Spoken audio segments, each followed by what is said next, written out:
Logan. Okay, if you don't have a law degree like yourself, we're talking about how you can be your own lawyer, though, with the new website. Rick Hancock, what's going on? Yeah, well, be careful. You get what you pay for sometimes. However, a few years ago, I did a story on what they call pro ses, and that's basically representing yourself. And the state of Connecticut provides a great resource on its own website at judicialconnecticut.gov, where it gives you a lot of information on how you can represent yourself in more civil matters. I think if you get arrested in a criminal matter, I think the best idea is go ahead and get a lawyer. But if you're talking about a landlord-tenant dispute, a divorce, child support, things like that, civil cases, here are some things that you can do and some resources that the state provides to help you walk through that process. They have a public information desk, and a lot of the courthouses are equipped with tons of information, legal documents, a lot of resources, and they will actually help you a little bit, file papers, file motions, and it's a lot of really good information. Here are all the locations throughout the state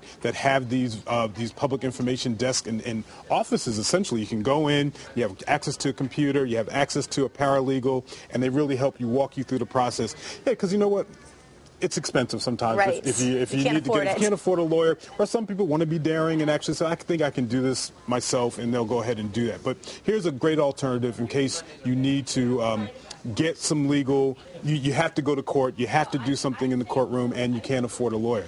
Another feature on this particular site, they have a video. It's not really a video, it's almost like a PowerPoint presentation of someone kind of walking through the steps of how to go through being your own pro se.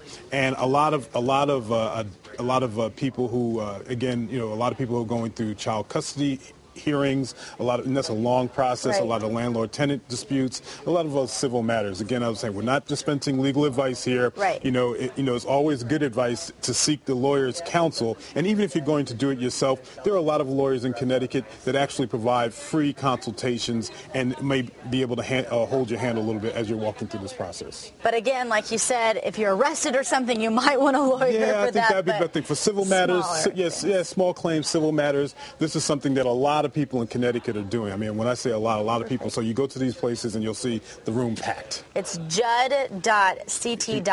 Yeah, and if you can't remember that, then just go to our website at ctnow.com.